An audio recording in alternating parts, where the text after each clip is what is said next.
नमस्ते, मैं Sangeeta assistant professor government law college Pali से। हम स्वतंत्र सहमति के बारे में पढ़ रहे थे।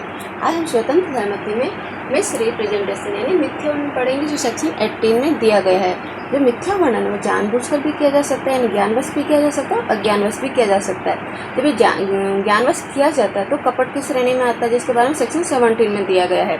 जब ये अज्ञानवश किया जाता है तो ये मिथ्या वर्णन की श्रेणी में आता है, जो सेक्शन 18 के अंतर्गत दिया गया है। जो मिथ्या वर्णन है उसको दुर्व्यपदेशन या मिथ्या निरूपण भी कहा जा सकता है। सामान्य अर्थों में जो अज्ञानवश कही गई बात है, अज्ञानवश कही गई झूठी बात को मिथ्या वर्णन कहते हैं। तो सेक्शन 18 के अनुसार मिथ्या वर्णन में क्या क्या बातें सम्मिलित होती है। सेक्शन 18 में 3 बातें सम्मिलित होती है, जो मिथ्या वर्णन के अंतर्गत आती है। जब कोई व्यक्ति निश्चयात्मक रूप से किसी तथ्य को सत्य बताता है, यद्यपि वह बात असत्य है, किंतु जिसकी सत्यता के बारे में उस व्यक्ति को विश्वास है, यानी कि कोई बात ऐसी बात बताता है जो वास्तव में तो असत्य है, परंतु उसे लगता है कि वो बात सत्य है, तो वह किसी असत्य बात को सत्य के रूप में बताता है, परंतु उसे उसके सत्य होने का विश्वास होता है।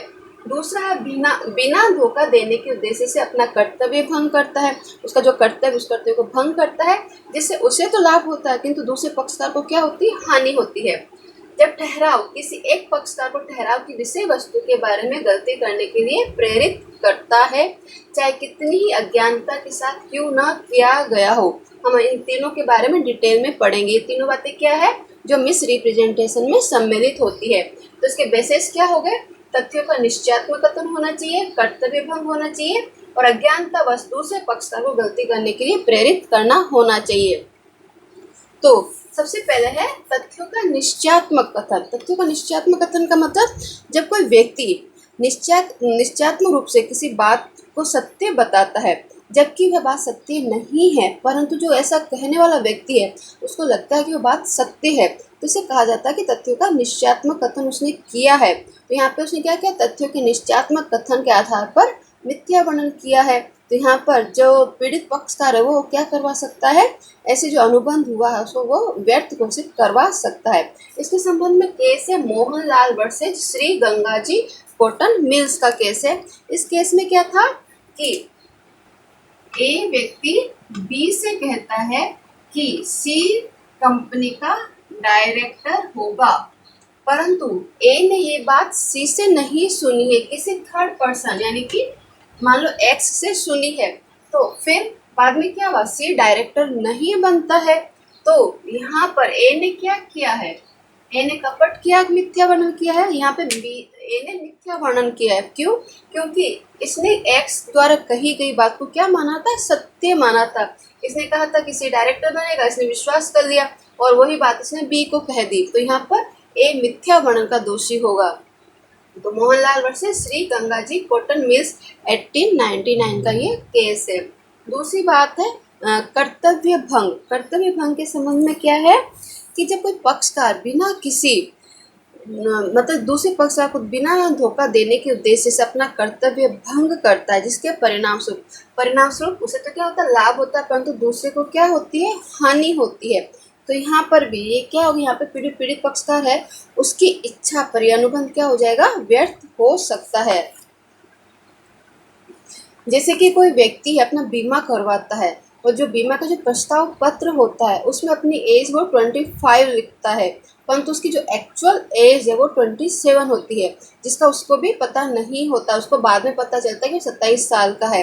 तो यहाँ पर जो बीमा करता है, बीमा करता ने क्या किया, उसकी एज को 25 मानकर उसका बीमा कर दिया।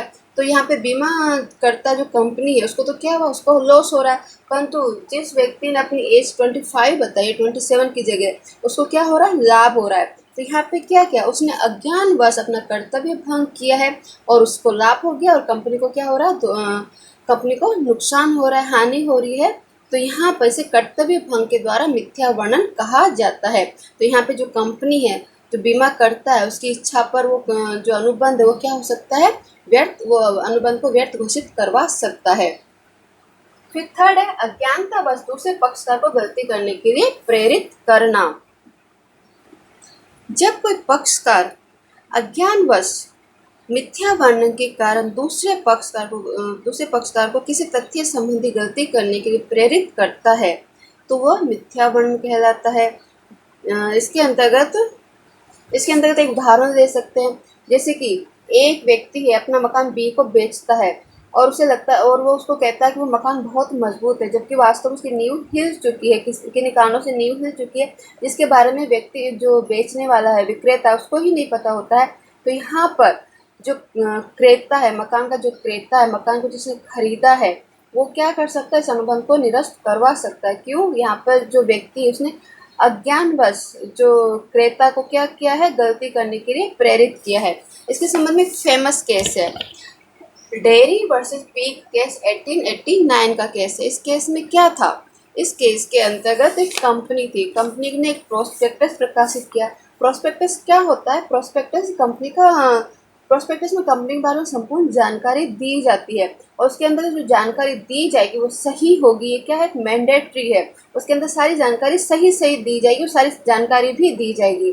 तो ये कंपनी है, जो कंपनी एक्ट का सेक्शन 26 है, जो प्रोस्पेक्टस के कंटेंट के बारे में बताता है कि सारी जानकारी होगी और जो भी जानकारी दी जा रही है वो सही होना जरूरी है। तो इस केस में क्या था, ये कंपनी ने प्रविवरण प्रकाशित किया और उस कंपनी को भाप तथा मशीन से चालित ट्रामे चलाने का अधिकार पत्र मिल गया है। उसने इसमें ये प्रकाशित किया था, जबकि वास्तविकता क्या थी, उसे जो ट्रामे चलाने का अधिकार था वो संसद के द्वारा तो मिल गया था, परंतु अभी तक उसे बोर्ड ऑफ ट्रेड की अनुमति नहीं मिली थी। और जब तक बोर्ड ऑफ ट्रेड की अनुमति नहीं मिलती वो ट्रामे नहीं चला सकता है।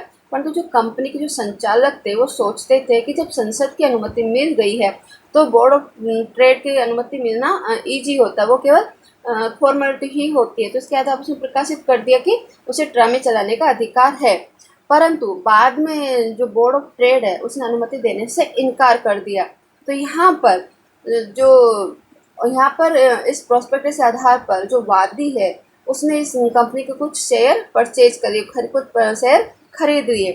तो बाद में जब उसको अनुमति नहीं मिली तो वादी ने संचालकों के विरुद्ध कपट के लिए वाद संस्थित किया। तो यहाँ पे न्यायालय ने कहा कि संचालकों ने कोई भी कपट नहीं किया है, क्योंकि संचालक ईमानदारी से विश्वास करते थे कि उन्हें बोर्ड ऑफ ट्रेड की अनुमति मिल जाएगी। तो यहाँ पे तथ्यों के निश्चयात्मक कथन, जो तथ्य थे, उन्होंने तथ्य के आधार पर जो कंपनी ने जो प्रोस्पेक्टस प्रकाशित किया उसके आधार पर दूसरे पक्षकार ने क्या की, उसको गलती के लिए क्या किया, प्रेरित किया।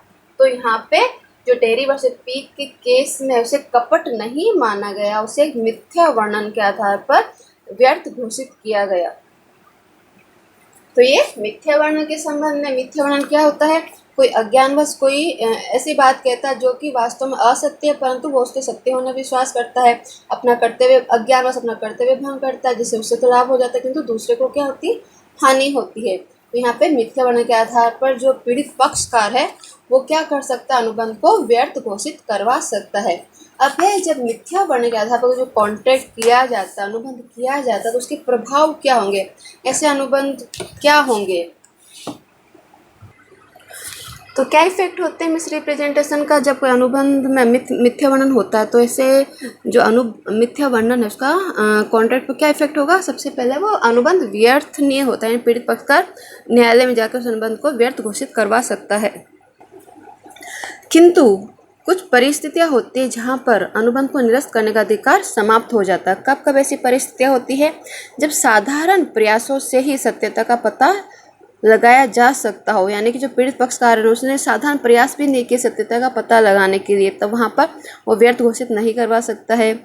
जब सहमति पर मिथ्या वर्णन का प्रभाव ही नहीं रहा हो, जब पक्षकारों को सत्यता का पता हो और मिथ्या वर्णन की जानकारी हो गई है, उसके बाद भी जो पीड़ित पक्षकार उस अनुबंध की पुष्टि कर दी हो, और पीड़ित पक्षकार अनुबंध में मिथ्या वर्णन की जानकारी मिल जाने के बाद भी उस अनुबंध को निरस्त नहीं करता है, किंतु उस अनुबंध के आधार पर वो कुछ लाभ प्राप्त कर लेता है, लाभों को लौटाना नहीं चाहता है।